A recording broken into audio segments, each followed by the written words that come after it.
Үзэгчдээ мэндийг хүргэе. ТV8 телевизээс бэлтгэн хүргэдэг нээлттэй үе ярилцлага нэвтрүүлгийн удаагийн дугаар ихэд бэлэн боллоо. Манай өнөөдрийн дугаарт эрүүл мэндийн дэд дасан цолмоо оролцож байна. Танд энэ өдрийн мэндийг хүргэе. Бидний урилгыг хүлээж аваад ирж студид маань ярилцлаганд орж аваад маш их баярлалаа.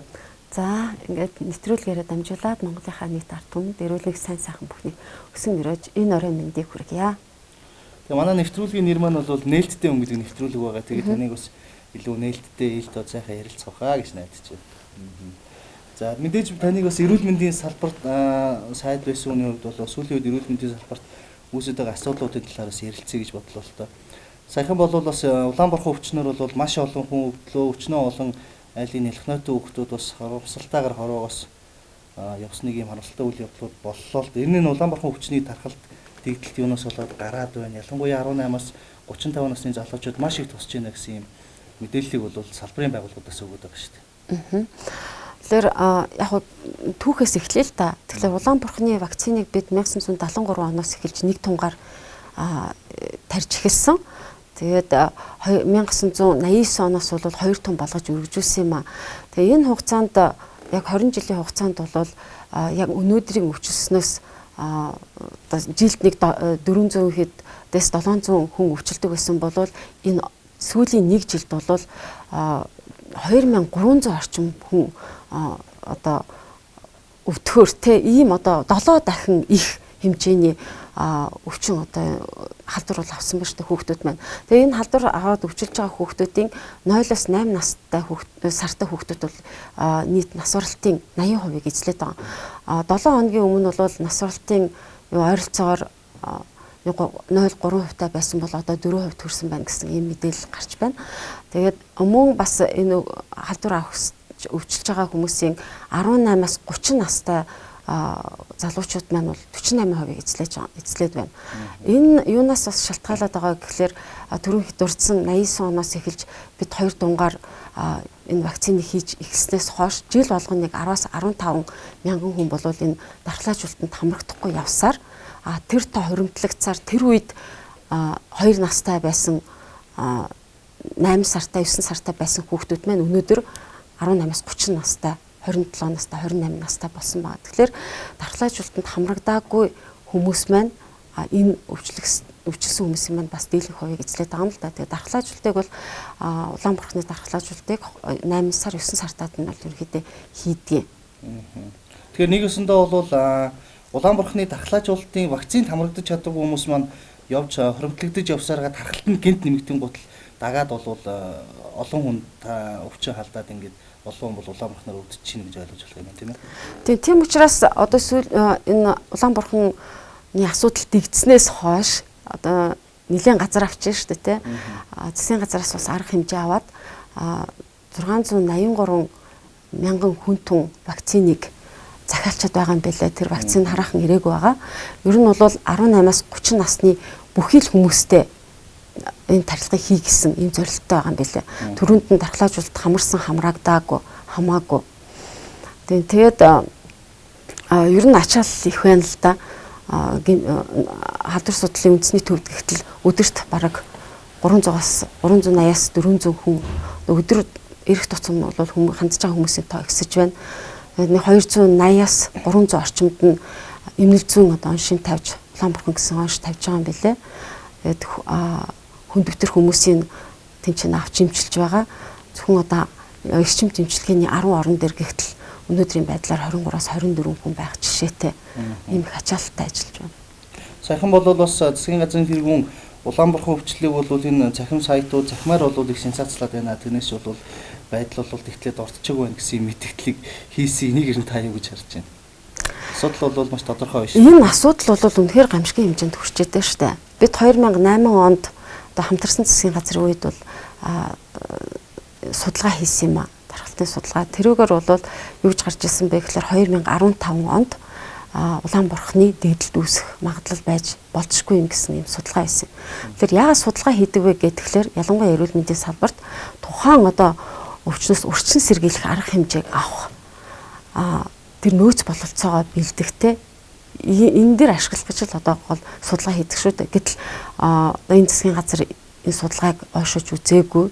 Мөн одоо төрөөчийн засгийн газрын явуулж байсан бодлогоодыг үргэлжлүүлээгүй хийж эхэлсэн ажлуудын одоо үргэлжлүүлээгүй улмаас бол ийм асуудал үүссэн. За тэгээд тухайн үед бол дархлаажуулалтын сан гэж байдаг байсан. Дархлаажуулалтын сангаар бол бид нар яг ямар вакцинуудад дутагдaltaй байна уу? Нөөцөнд хэд байна уу? Ямар өвчин одоо хаалдварт өвчин гарах нь үү те? Энийг судалж тэр хурдлаараа хилцэж сар болгон нөөцөө шалгадаг юм байсан. Гэтэл одоо дархлаажуулалтын сан маань байхгүй болсон байна. Мөн одоо эрүүл мэндийг дэмжих сан гэж байсан. За энэ эрүүл мэндийг дэмжих санд бол бид 3 орчим тэрбум төгрөгийг одоо хуримтлал бий болгоод дараагийн засгийн газартаа өгсөн байсан. За энэ хуримтлалаар юу хийдэг байсан бэ гэхлээр ялангуяа энэ ард иргэдийн боловсролыг дэвшлүүлэх, соёнгийг гэрүүлэх ажлуудыг хийх, мөн эмч мэрэгчлэтнүүдийнхаа мэдлэгийг дэвшлүүлэх, сургалт, сурталчилгаанд хэрэгэлдэг ийм мөнгө байсан. Тэгээд энэ одоо сангийн манд бас үгүй хийчихсэн. Тэр мөнгө бас хаашаа явсан тодорхой ус байгаа л да. Гэх мэтчлэн яагаад 0-8 насны хүүхдүүд маань их эмдэлтэй байна вэ гэхлээр ерөнхийдөө түрүү хэлсэн дархлаа ээж нар маань залуу ээж нар маань дархлаа их муу байна л. Энэ нь нийгмийн ядууралтай эргээд холбоотой. Тэгэхээр энэ дархлаа багтаа ээжээс бол дархлаа багтаа хүүхдүүд их төрж байна. Тэгээ нөгөө дархлаажлалтанд хамрагдах хугацаанаас өмнө одоо халдвар аваад байгаа бол бас байна. Улаан бурхнаас ахуулаад эрүүл мэндийн салбарт бол санаа зовоож байгаа нэг манайхны зөвлөж илтгэж шүдний өвчин болж байгаа олон асуудлууд байна л да. Саяхан гэхдээ илэгний өвчлөлөөр бол манайхан бол өвчлөл нас оролтоор бол хүн амтаа харьцуулахад дэлхийд тэргүүлж байна гэл гамшигын хэмжээнд хүрж ийн гэл эрүүл мэндийн салбарт олон асуудлууд байна. Харамсалтай нь бол яг одоо ийм хүндрэлтэй байгаа эрүүл мэндийн салбар маань бол хариуцсан эзэмгүй байна л да. Эрүүл мэндийн салбарыг хэд улсдөржүүлсний улмаас бол ийм нөхцөл байдал үүсэж байгаа юм. Одоо хүртэл сайдгүй явж байна шүү дээ. Бусад улс орнууд яадаг вэ гэхээр эрүүл мэндийнхаа салбарыг стратегийн гол салбараа болгоод тэргүүлэх чиглэлийг салбараа болгож хүнийхээ одоо эрүүл мэндийг нэр тэргүүнд тавьснаар улс орн ч гэсэндээ эдийн засаг нь хөгжсөн ийм одоо туршлагууд байна шүү дээ. Америкийн нэгдсэн улс гэхэд дотоодын нийт бүтээгдэхүүнийхээ 22% эрүүл мэндийнхаа зардалд зориулдаг. Энэ нь бол дэлхийд Америкийн нэгдсэн улс эдийн засгаараа тэргүүлэх чиглэлийн хүчирхэг олон болоход нөлөөсөн гол хүчин зүйл нь эрүүл хүн амтай байх. Тэгэхээр дэлхийн эрүүл мэндийн байгууллагаас улс орнуудад тавьдаг шаардлага зөвлөмж байдгийг. Энэ бол эрүүл мэндийнхаа салбарт дотоодын нийт бүтээгдэхүүний 6-аас доошгүй хувийг зарцуулах зүйтэй шүү гэж 2011 онд Монгол улс эрүүл мэндийнхаа салбарт тухайн үед эдийн засагч сайн байсан 4.8%-ийг зарцуулдаг байсан. Цаашлаад бид улмаар 5-6 төгрөгийн зорилтыг төвшүүлж исэн. Өнөөдрийн байдлаар бол 2.8%-тай энэ цаашлаад одоо бүр 2 болоод түүнээс доош буурах ийм одоо байдал руу хүрсэн байна. Эрүүл мэндийн салбарт ялангуяа тоног төхөөрөмжийн асуудал, эмийн хангамжийн асуудал, за тэгээд эмийн төсвийн асуудал гэдэг бол олон асуудлууд өнгөрсөн хугацаанд ч гэсэн яригдж ирсэн. Цаашдаа бол эрүүл мэндийн салбар ер нь бол ямар хуу хэмжээнд байх эдийн засгийн хувьд ч гэсэн нэлээд хүндрэлтэй байд бол эрүүл мэндийн салбарт энэ асуудлуудыг шийдэх гарц гаргалгаа харин танд хэрхэн харагдаж байна? Нийт тэргуунд эрүүл мэндийнхаа салбарт зарцуулдаг төсөв хөрөнгөө нэмэгдүүлэх хэрэгтэй. Өнөөдөр эрүүл мэндийн салбарт өгч байгаа төсөв хөрөнгүүд бол зөвхөн одоо амь тарианы хэмжээнд л байна шүү дээ. Өөрийгөө тодорхой хэмжээнд бага зэрэгээр зоогох. Түүнээс биш эмнэлгийн тусламж үйлчилгээг ард иргэдэд хүртээмжтэй жигд тэр стандартын дагуу хүргэх хэмжээний мөнгө төсөв байхгүй. Өнөөдөр инфляц ямар түвшинд хүрсэн байгаа вэ? Харин сүүлийн өдрүүдэд бага хэмжээгээр буураад байгаа. Ард түмэн бас нэг мэдээд баярлж ах шиг байна лээ. Гэхдээ энэ маань бас хиймэл шүү дээ. Хэдийн хэмжээнд энэ инфляц маань ийм хэмжээнд байх нь те энэ долларын ханшны зөрүү хэдийн хугацаатай юм байх нь дахиад өсөх нь. Тэгэхээр эрүүл мэндийн салбарыг бол маш одоо тогтвортой тийм бодлогоор авч явах хэрэгтэй. Өөрөөр хэлэх юм бол ямар ч одоо засаг төр улс төрийн хүчин гарч ирсэн эрүүл мэндийн салбарын бодлого тэр чигээрээ дэмжигдээд харин баяжаад ингээд явах ийм одоо бодлогыг л баримтлах хэрэгтэй. Тэгэхээр эрүүл мэндийн салбарыг нэн тэргуунд улс төрөөс ангид салбар болгох, хоёрдугаарт эрүүл мэндийн салбарт зарцуулагдж байгаа тэр төрөөс өгж байгаа төсвийг зүй зохистойгоор нэмэгдүүлэх, гуравдугаарт нь бол би энэ эрүүл мэндийн даатгалын бол тогтолцоог тусад нь гаргах нь зүйтэй гэж ингэж боддتي. Яг бол эргэн бүрд даатгал эрүүл мэндийнхаа даатгалд мөнгө төлдөг боловч эргүүлээд тийм хэмжээний чанартай үйлчилгээг бас авч чадахгүй байгаа шүү дээ. Эрүүл мэндийн даатгалын тогтолцоог тусад нь гаргах юм бол тэр даатгалын шимтгэлүүдээс бүрдсэн хуримтлал маань эргүүлээд эрүүл мэндийнхаа салбарыг тэтгэх нөгөө цалин үлсний асуудал, тоногт хөрөмж бүх асуудал маань тодорхой хэмжээнд бас дээшлэх юм боломжтой. Одоогийн засгийн газар бол эрүүл мэнд спортын сайдыг бол одоо бараг томилхоос өнгөрч явах шиг дараагийн засгийн газар одоо хэнийг томилох юм байгаа. Эрүүл мэндийн салбарт ялангуяа та сая хэллээ.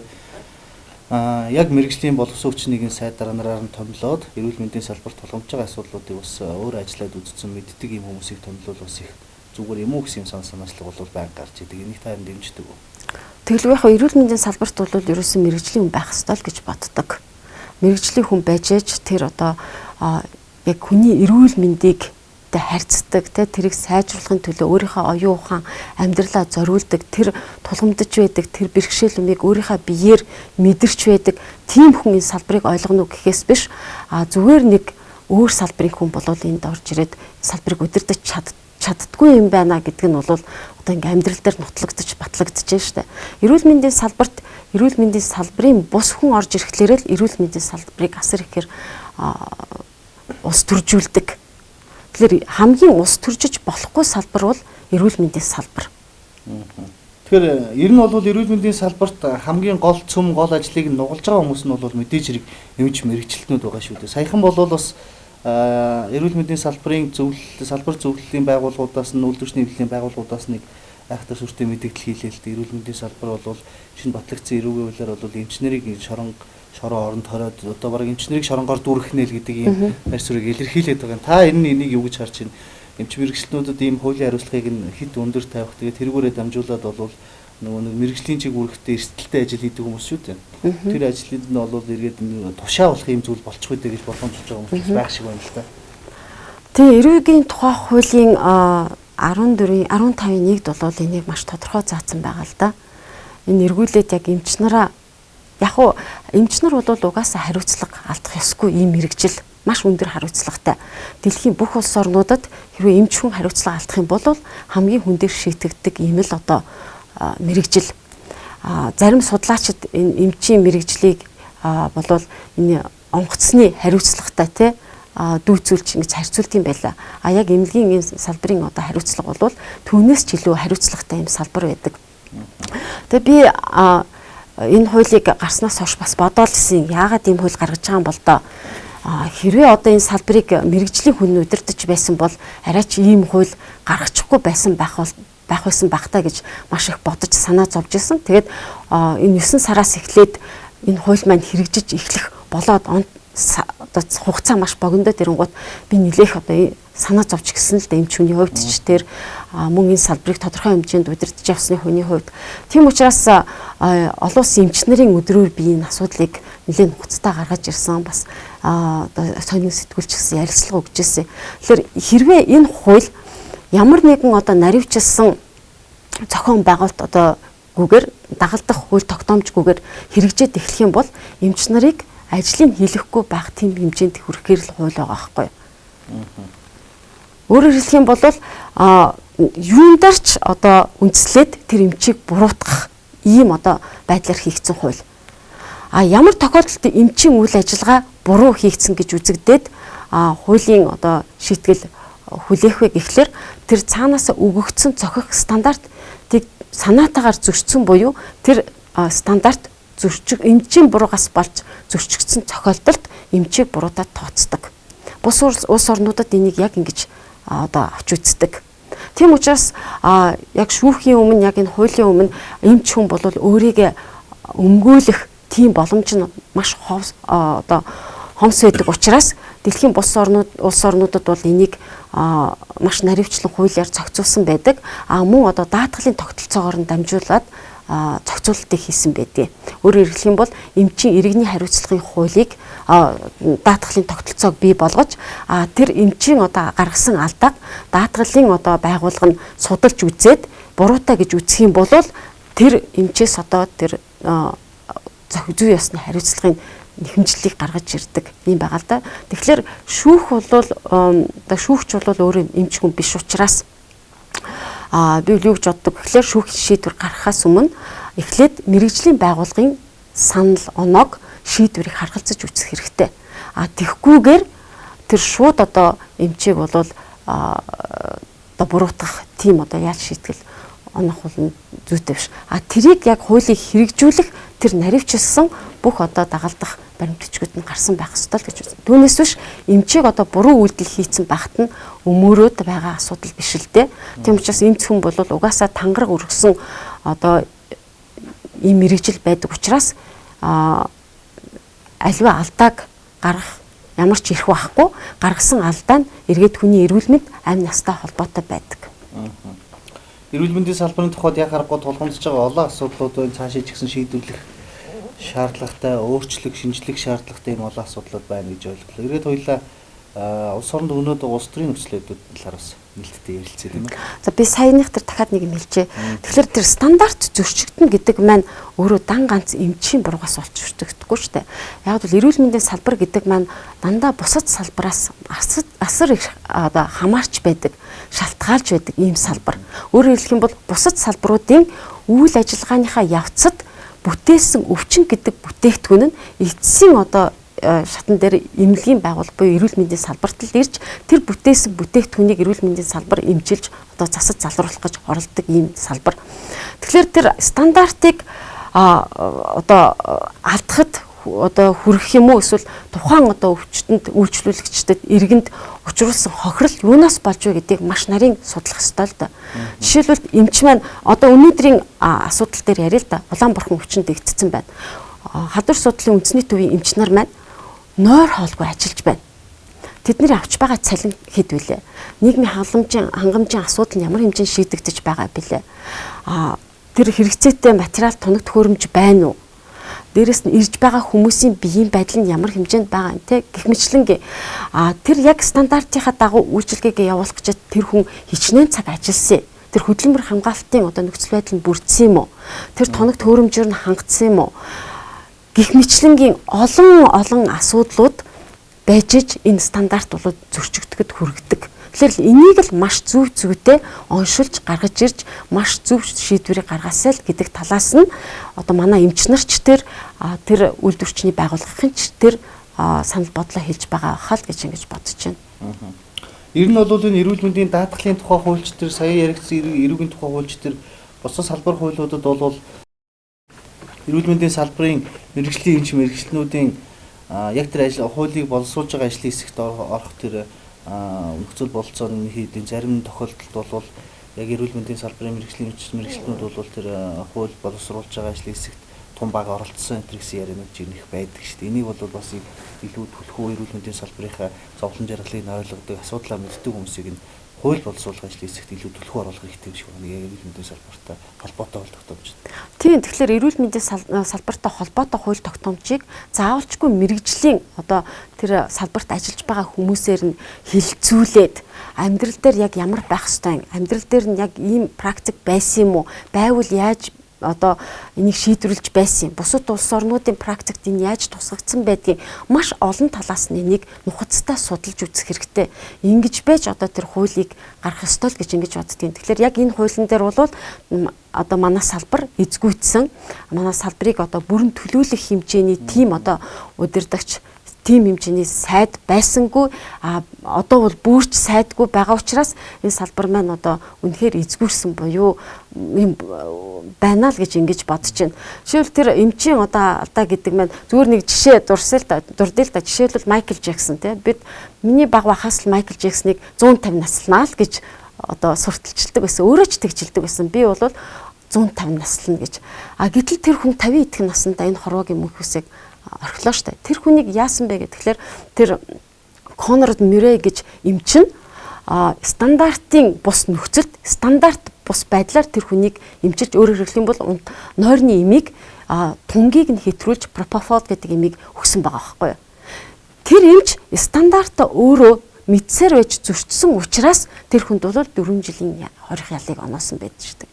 Гэх мэтлэн. Тэгэхээр энийг бол энэ тэр хүнийг 4 жилийн хорих ял өгтлөө маш их олон талаас нь судалсан.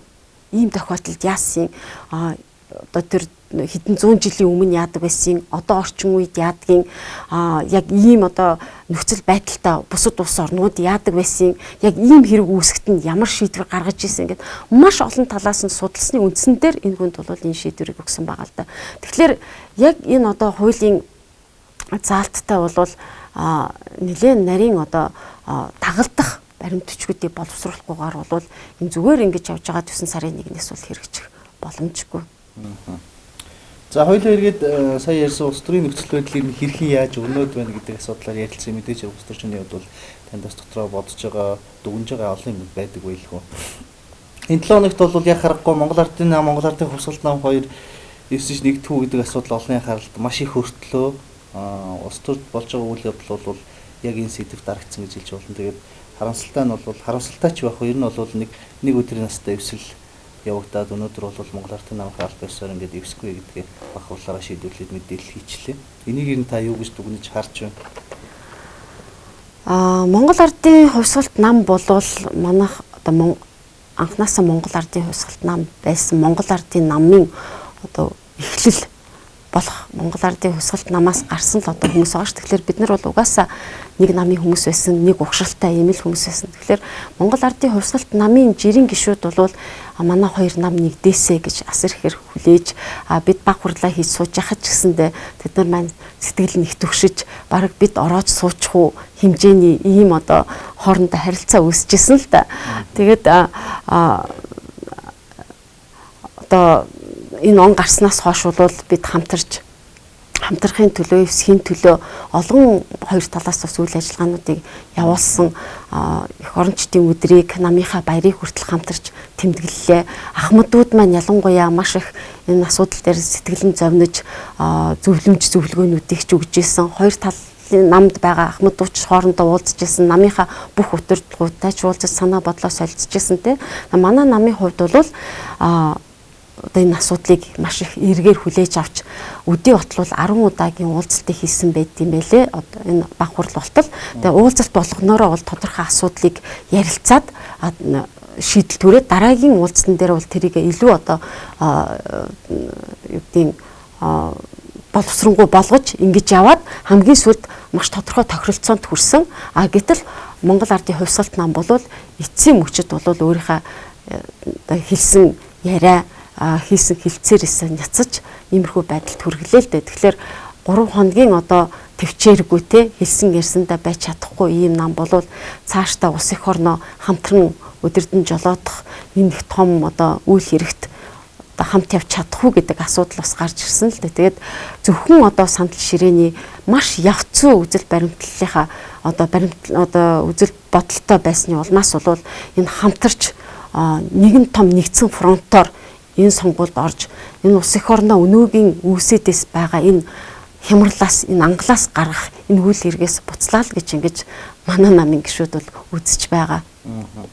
Тэгэхээр нэг юм мэдээлэл байна л да. Монгол Ардын намынхан бас баг хурлаа хийж явахад нэлээдгүй удаан хугацаанд бас хувьсгалт намаас их шийдвэрийг хүлээсэн. Тэгээ харамсалтай нь бол хувьсгалт намынхан бас шийдвэрээ өгөхөөс өмнө бол чуулганаараа бол мөрийн хөтөлбөр айл хэдийн баталсан байсан нь бол эвсэг сонирхолгүй байсан гэсэн мэдээллийг өнөөдөр бас манай намын улсын хурал дахь бүлгийн дарга бол хэлж байлээ. Иймэрхүү зүйлдер бол ямар бодолтой байна? Тийм. Тэгэхээр энэ бол ийм хоёр санаатай л байхгүй юу? Манай намын гишүүч гэсэн бас бодож гайхаж байгаа л да. Анхнаасаа хүсэхгүй байсан болов уу? Ямар нэгэн одоо тийм хоёр талд ажиллаад байгаа юм шиг энэ бүтэхгүй л энийг авна. Одоо лам олдохгүй буцахтаа зална гэдэг нэг юугаар те. Тийм учраас тийм хоёр санаа ер нь Монгол сайх үг гэдэг чинь олон санаат оргож чадахгүй гэж. Тэгэхээр ийм олон санаатай байсан учраас ер нь энэ одоо цаашид улс төрийн одоо ийм чадамжтай хүчин байж чадахгүй гэдэг асуудал ч гэсэндээ ард түмний дунд бас асуултын тэмдэг үүсэж шít. Тийм тэгээд цаашид бараг манай одоо намыг хилмигдүүлэх хамтраад явах юм бол те хэмжээнд хүрэх болзошгүй байсан юм байна л гэж бас үзэж байгаа юм. Монгол Ардын хувьсгалт намаас бол Монгол Ардын одоо нэгдэх асуудлаар ахаад хүсэлт тавина. Тэгээд хэрвээ ойлголцохгүй бол бас хувьсгалт нам дангаараа сонгуульд олцсон гэсэн мэдээлэл хэлж байна л л дээ. Тэгээ одоо танай нам бол баг хурлаараа шийдвэр гаргацсан юм чинь дахиад хүсэл тавилаа гэхэд энэ асуудал хийж яригдахгүй юу? Хүсэл тавьсан гэсэн. Нилээн хэд хэдэн хүсэлтийг өнөөдөр олж тавьсан сураг байсан. Нэгэнд бид цагийн юм цагта Тухайн үедээ бид асар их боломжийг олгосон. Хамтраад нэг намын угшилтай хүмүүс тийм ээ энэ улсын хорны өнөөгийн нөхцөл байдлаас аврыг гаргая. Ингээд нэгдмэл нэг хүчээр орё гэсэн ийм санаачлагыг дэмжсэн, өөрсдөө ч гэсэн бид хичээсэн. Гэтэл одоо нэгэн тийм одоо увайгүй, туйлбаргүй зан гаргасан учраас бид намынхаа баг хурлаар энэ асуудлаа намынхаа гишүүдийн дунд шийдээд энэ шийдвэр гаргацсан учраас одоо бол эргэж буцах асуудалгүй л гэж үзэж байгаа. Ерөнхийдөө бол улс төрийн нөхцөл байдал бол сая хэд хоногт бол яг харахгүй хоёр намын эвсэх нэгдэх асуудлаар бол маш докторгүй байлаа л та. Тэгээ эндээс бол бас үзэгчд маань бас нэлээд олон зүйлийг бодож тунгаасан баг. Ер нь сонгуулийн хууль бол сая батлагдсан сонгуулийн хуулинд бас олон жил ярьсандаа эмэгтэйчүүдийн квотыг нэмэгдүүлэх, за эмэгтэйчүүдийн төлөөллийг бас хууль тогтоохтой байгууллагт илүү түлхүү оруулснаар бол нийгмийн халамжийн болоод бусад салбарт бол илүү тийм юу гэдгийг эмэгтэй хүн чинь нэг энэргүй зөөлөн гэдэг шиг тийм уян хатан байдлыг бий болгоно гэдээ олон жил ярьлаа. За энэ жилийн сонгуулийн хуулинд бол нөгөө л 30% гэдгээр авчихсан. Энийг нь та юу гэж бодож чинь нэмэгдүүлэх шаардлагыг нь бол мэдээж та эмэгтэй хүний хувьд бол дэмжиж байгаа гэж би ойлгоод байна. Тэгэлгүй яг анх одоо 2004 онд бид улс төрийн намуудын дэрэгдэх эмэгтэйчүүдийн байгууллагууд нэгдэж эв санаагаа нэгтгэн эмэгтэйчүүдийн квотыг 25%-аас доошгүй байлгах гэсэн санаачлагыг гаргаад их тэнгэрийн тунхаглалыг гаргаж ирсэн. Тэгээ үүний дараа бол Монгол Ардын нам бусад улс төрийн хүчнүүдийг манлайлан намынхаа дүрмд бүхий шатны сонгуульд эмэгтэйчүүдийн оролцоог 25%-аас 5%-аас доошгүй байна гэсэн заалтыг оруулснараа энэ дэвшлийг авчирсан л да. Түүнээс хойш бол бид сүүлийн 2 сонгуулийн үед улсын хурлд нэр дэвшиж байгаа эмэгтэйчүүдийнхаа төлөөллийг 25%-аас доошгүй хувьд байлгахыг бол зорьсон. Гэхдээ зарим тохиолдолд энэ маань 25% хүртэлх гэж ойлгоод байдаг л да. 25%-аас доошгүй хувь гэж байгаа учраас энэ цаашгаа ахих ёстой. Харин сая сонгуулийн тухай хуулинд 30-аас доошгүй гэж оруулсан энэ бас их дэвшил болсон. Яг л дэлхийн нийтийн чиг хандлага чийшээ явж штэ. Нэгдсэн үндэсний байгууллагын дараагийн ерөнхий нарийн бичгийн даргаыг эмэгтэй хүнээр сонгохыг эрмэлжилж байна те. Америкийн нэгдсэн улс ч гэсэндээ тэр том гүрэн удирдагчаа эмэгтэй хүнээр сонгох гэж байна. Манай хөрш орнууд гэхдээ эмэгтэй удирдагч нартай болж байна те. Солонгос улсаас бүгд найрамд солонгос улсаас ахуулаад тэгэхээр энэ дэлхийн нийтийн чиг хандлагыг бид нэгдсэн үндэсний байгууллагын гишүүн орны хувьд дагах ёстой. Нэгдсэн үндэсний байгууллагаас тогтвортой хөгжил одоо 17 зорилтод хүйсийн тэгш байдлыг бүхий л одоо шатанд нь бүхий л хэлбэрээр 50% хүргэнэ гэж заачсан ба. Тэгэхээр бид ч гэсэнтэй тийшээ явах ёстой. Тэгэхээр эхний одоо алхам нь энэ 30% юм болов уу гэж ингэж бодож байгаа. Зөвхөн ихний ахлах маань. Тэгэхээр энэ 30% гэдэг маань өөрөө зөвхөн одоо нэр дэвшгэд орох кандидатын тоо биш шүү дээ. Энэ бол улсын хурлдах суудлах хамгаалах квот юм байгаа юм. Тэгэхээр энэн дээр бол улс төрийн намууд бол маш бодлоготой хандах ёстой. Нэгэнт энэ суудлах хамгаалах квот байгаа юм бол яаж улс төрийн намууд өөрсдийнхээ 76 одоо кандидатын 30% буюу 23 эмэгтэйчүүдийг улсын хуралд яг суулгах бай, суудалтай болгох вэ? Дор хаяж одоо сонгогдсон шинээр сонгогдох 76 гишүүний 23 гишүүн бол эмэгтэй байх ёстой байхгүй юу? Тэгэхээр энэ дээр бусад улс орнууд бол олон аргачлал байдаг юм байлээ. Өөрөөр хэлэх юм бол эмэгтэй тойрог гэж би бас болгодог те. За энэ дээр бол бас олон асуудлууд байдаг л да. Яагаад заавалчгүй ганц эмэгтэй тойрог гэж нөгөө сонгох одоо эрх зөрчигдөж ч гэдэм үү те. Нөгөөтэйгөр бол энэ холимог пропорционал тогтолцоо байгаа тохиолдолд нэрсийнхаа чагсаалтанд эмэгтэйчүүдэд ахиу оруулж өгөх нь нөгөө энэ квотыг хамгаалах юм боломж олддог. Тэгэхээр ялангуяа одоо том улс төрийн хүчнүүд бол энэ дээр улс төрийн зориг гаргаж эмэгтэйчүүдийнхаа ахиу төлөөллийг нэрсийнхаа чагсаалтанд оруулж өгөх хэрэгтэй. Заавал одоо нөгөө 30 70 гэдгийнхаа хувилбараар биш 2 эмэгтэй яваад 1 эрэгтэй яваад 1 эмэгтэй ч гэдэг юм уу те. Яагаад эмэгтэй хүнээр одоо тэр нэрсийнхаа чагсаалтыг толгойлуулж болдгүй.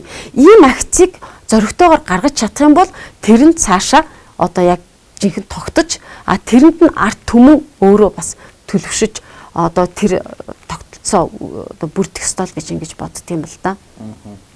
Ганцхан нийт арт түмний төлөөлөл болсон хууль тогтоохтой байгууллагч биш бусад засгийн газар, яам, тамгын газар болоод бусад доод түвшний байгууллагууд, салбар байгууллагуудад ч гэсэн эмэгтэйчүүдийн манлайлах оролцоог нь илүү нэмэгдүүлэх юм шаардлага бас байгаа гэж харж байна. Таны ярьснаас бол. Тийм. Тэгэхээр яг энэ хүүсийн тэгш байдал бол салбаруудын хооронд бас харьцуулаад үзэхэд зүй зохисгүй байгаа байхгүй. Эрүүл мэндийн салбарт ихэд ойролцоогоор 90% орчим хувь нь эмэгтэйчүүд. Боловсролын салбарт мөн ялгаагүй. Гэтэл бусад нөгөө салбаруудад эрэгтэйчүүд нь давмгай байх жишээтэй. Тэгэхээр энэ дээр ч гэсэнтэй бас хүүсийн одоо тэгш байдлыг бий болгох ёстой. Энэ нэгдсэн үндэсний байгууллагаас гаргаж байгаа тэр доктортой хөгжлийн 17 зорилтод бол бас яг энийг тусгаж өгсөн байгаа байхгүй. Тэгэхээр бид цаашид боловсон хүчнийхээ бодлогыг ч гэсэндээ хүүсийн тэгш харьцаан дээр одоо үндэслэж баримтлах ёстой гэж байгаа. Ихтэй сургуулиудад элсэт авж байгаа сургуулиуд шинэ элсэгчдийнхаа тоог тухайн одоо манай эх оронд ямар мэрэгжил өнөөд маш их шаардлагатай байна, хэрэгцээ ямар байна гэдэг дээр нь үндэслээд дээрэс нь тэрэн дээрээ хүүсийн одоо тэгш байдлыг хангаж ядаж оюутнуудаа авч явах хэрэгтэй. Ийм бодлогыг л баримтлах хэрэгтэй л доо. Ер нь бол хууль тогтоох дэд байгууллага засгийн газар гэдэг энэ шийдвэрлэх өндөр дэд албан тушаалтнуудад эмэгтэйчүүдийн квотыг нэмэгдүүлснээр энэ улс оронд энэ бусад олон салбарт бол ямар эерэг нөлөө үзүүлнэ гэж таарч байна. Хамгийн их За хамгийн их одоо энэ квотыг зөв зөвтэйгээр хэрэгжүүлсэн Скандинавын орнуудыг хараад үзэхэд тэнд ерөөсөө тийм манайх шиг ийм улс популист улс төржилт юм байдгүй. Энэ нийгмийн өмнө тулгамдаад байгаа энэ олон одоо нийгмийн чиглэлтэй ийм асуудлууд бол байдаггүй. Эрүүл мэндийн асуудал нь гэхтэл тодорхой түвшинд хүрчихсэн, ард иргэдийнх нь эрүүл мэндийн боловсрол нь бас тодорхой түвшинд хүрчихсэн. Энэ одоо бидний өмнө тулгамдаад байдаг тэр олон асуудлуудыг зүй зохистойгоор шийдэж чадсан байдаг. Энэ юу вэ гэхлээр нөгөө эмэгтэй хүн тэнд байгаа учраас тэр нарийн ширийн нийгмийн болон гэр бүлийн хүний өмнө тулгамддаг тэр асуудлуудыг маш зүй зүйтэйгээр олж хараад тэрийг одоо засаж залруулах тэр арга зам тэр одоо ур ухаан тэр эмэгтэйчүүдэд байдаг гэж ойлгодог. Тийм ч учраас тэр одоо бодлогын төвшин тэр балансыг бий болгож чадсанаар яг юм чадсан улс орнууд нь бол төлхөө одоо хөгжилтөө яваад харагдаад байгаа юм. Та бүхэн нэвтрүүлгийн цаг маань маш бага учраас нэлээд төгсөх төгсөж байна. Тэгээд бас асуух ёстой зүйлүүдийн нэг юм болов гэж. Та ер нь бол улс төрд бас эргэж орох тийм ээ. Нийт ард иргэдийн төлөөлөл болох юм хүсэл сонирхол ер нь ойрын хугацаанд байна уу? За тэрийг бол одоо манай нам шийдэн штэ. Чи тийшгээ яваа. Улс их орныхоо төлөө зүтгээ гэх юм бол одоо бид намын гишүүний хувьд тэр одоо саналыг бол хүлээж авна.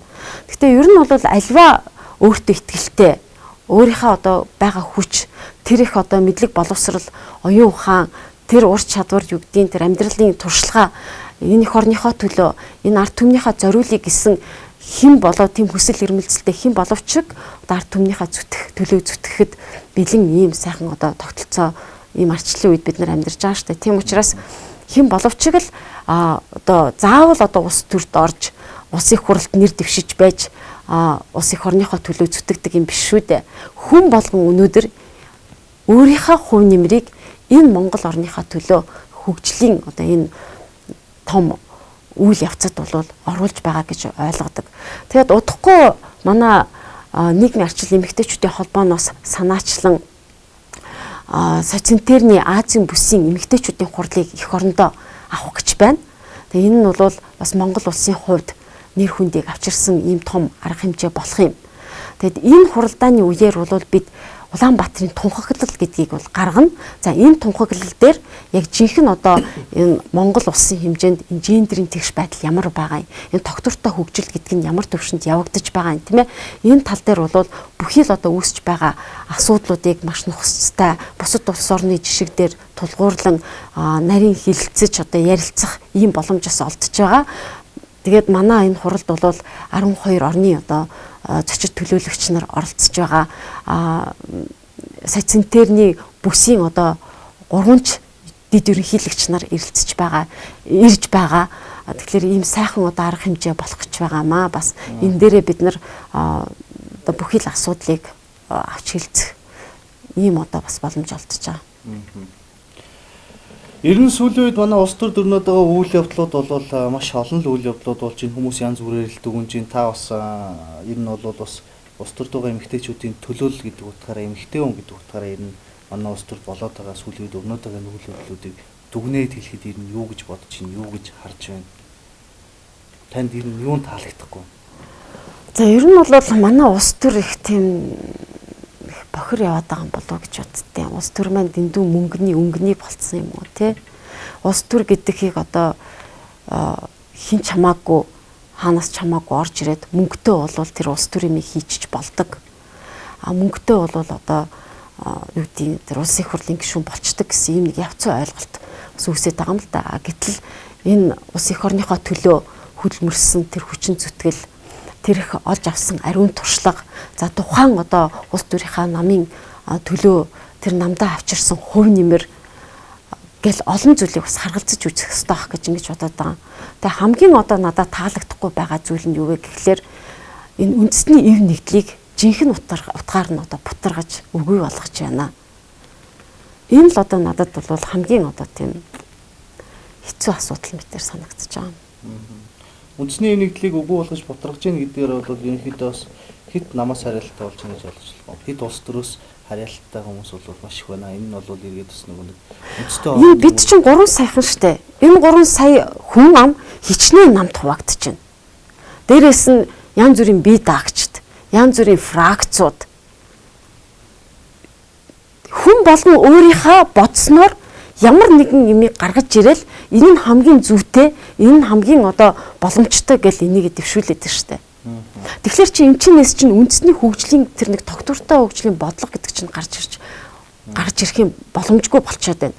Яг жинхэнэ гарч ирсэн зөв бодлого нь бусдаараа дэмжигдхийн аргагүй болоод байна.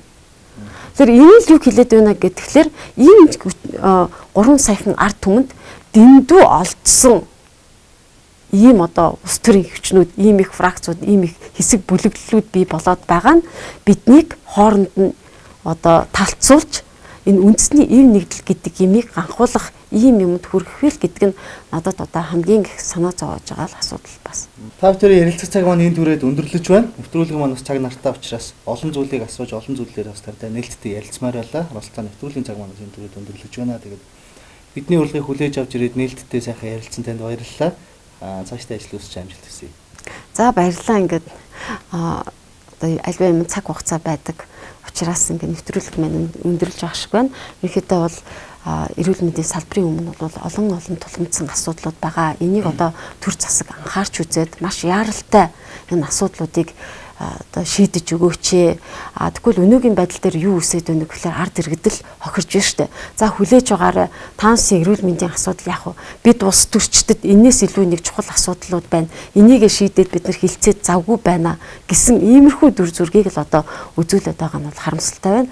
Тийм учраас одоо өнөөгийн үсээд байгаа нөхцөл байдалд маш яаралтай одоо арга хэмжээнүүдийг авч тэр шаардлагатай байгаа тоног төхөөрөмжүүдээр нь төрсөх хөрөнгөөр нь хангаж явах хэрэгтэй байна. Иймэрхүү тохиолдлууд дахиад үүсэхгүй тулд одоо эрүүл мэндийн эрсдлийн санг хүртэл одоо бий болох хэрэгтэй байна. Тэр одоо чухал одоо хөгжлийн том эрүүл мэндийн салбарын баримт бичгүүдийг одоо гаргах хэрэгтэй байна. Олон баримт бичгүүд маань одоо байхгүй болчиход байна шүү дээ. Нээлттэй нэвтрүүлгийн маань энэ удаагийн дугаарыг түрүүнд хүрээд өндөрлөж байна. Тэгээд дараагийн дугаараараа дахин уулзтлаа. Баяртай үзэгчтэй.